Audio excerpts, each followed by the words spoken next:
नमस्कार। देशकाल प्लस में आपका स्वागत है। मैं हूं मुकेश कुमार।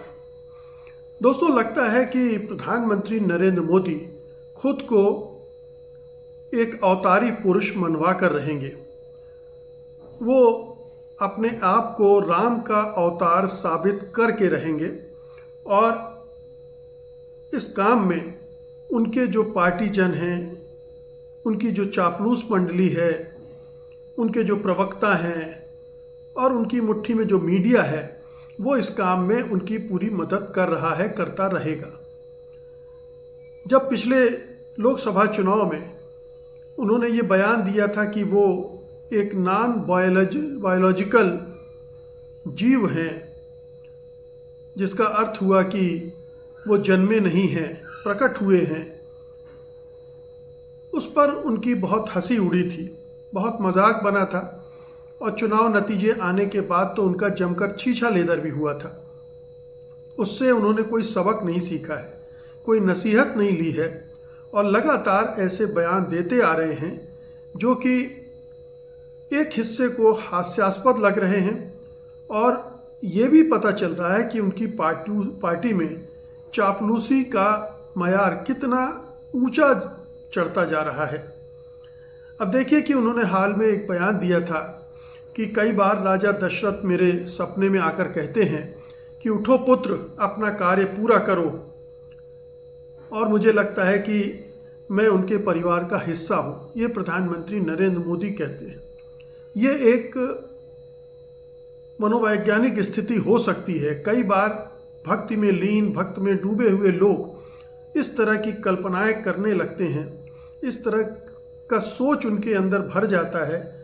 ये कोई आश्चर्यचकित करने वाली बात नहीं है, लेकिन इसका दूसरा पहलू ये भी है कि एक ड्रामा भी हो सकता है, एक राजनीतिज्ञ का सोचा समझा खेल भी हो सकता है, माया भी हो सकती है, दांव भी हो सकता है।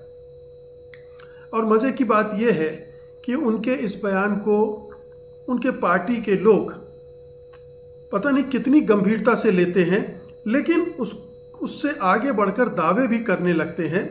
मसलन हाल में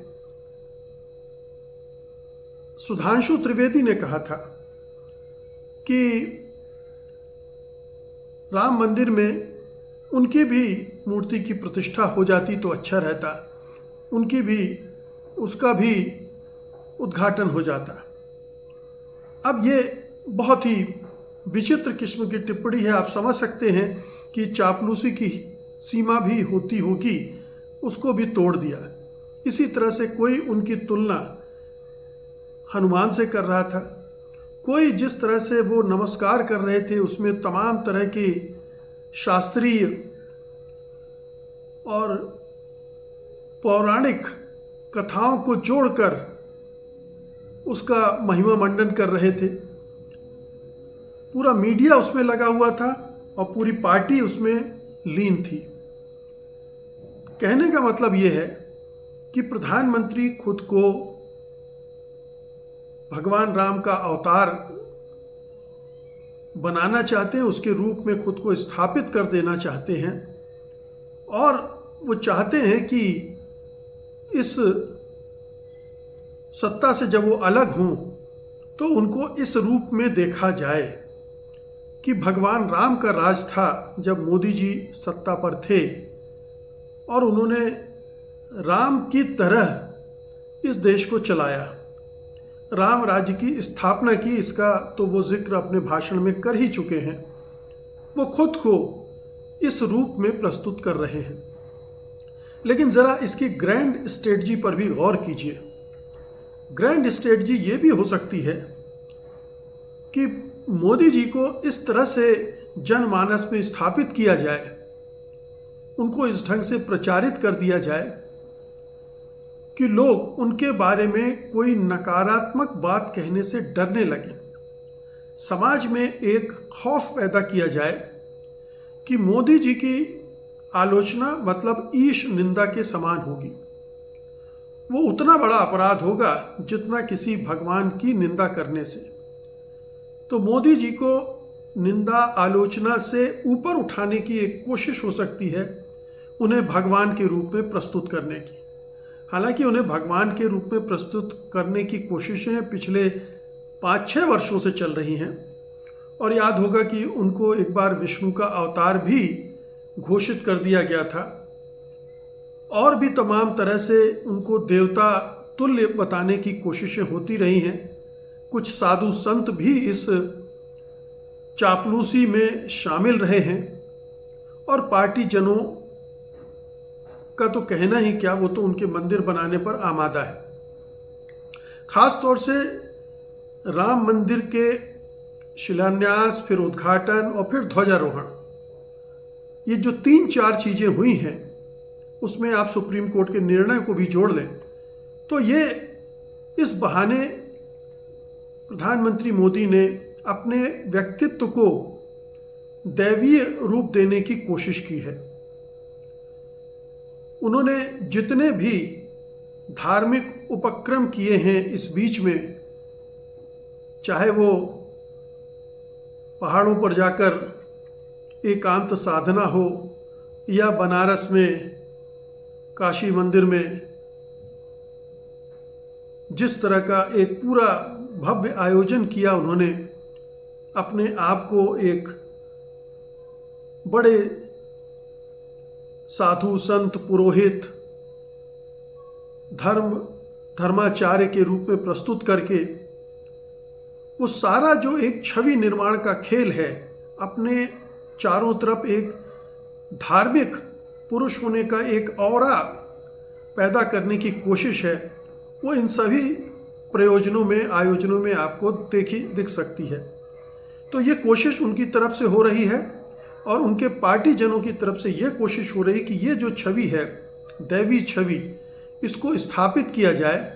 और मोदी जी अगर देव के रूप में स्थापित हो गए, देवता के रूप में, विष्णु या राम के अवतार के रूप में, तो फिर उनकी आलोचना करना किसी के लिए मुश्किल हो जाएगा। यही नहीं, इसका असर मतदाताओं पर भी पड़ेगा। अगर बहुत बड़ा हिंदू वर्ग उन्हें देव पुरुष के रूप में मानने लगे, तो फिर उनके खिलाफ वोट कैसे करेगा? वोट करते समय भी आखिरकार ये जो मानस बनाया जाएगा, उसका असर रहेगा। तो ये एक बहुत ही खतरनाक प्रवृत्ति है। सामंतवाद के दिनों में भारत की वापसी, जहां राजा को देवता के रूप में प्रतिष्ठित किया जाता है और जनता प्रजा के रूप में होती है, और प्रजा का काम होता है राजा की पूजा करना, राजा के हर आदेश निर्देश को पवित्र मानकर उसका पालन करना।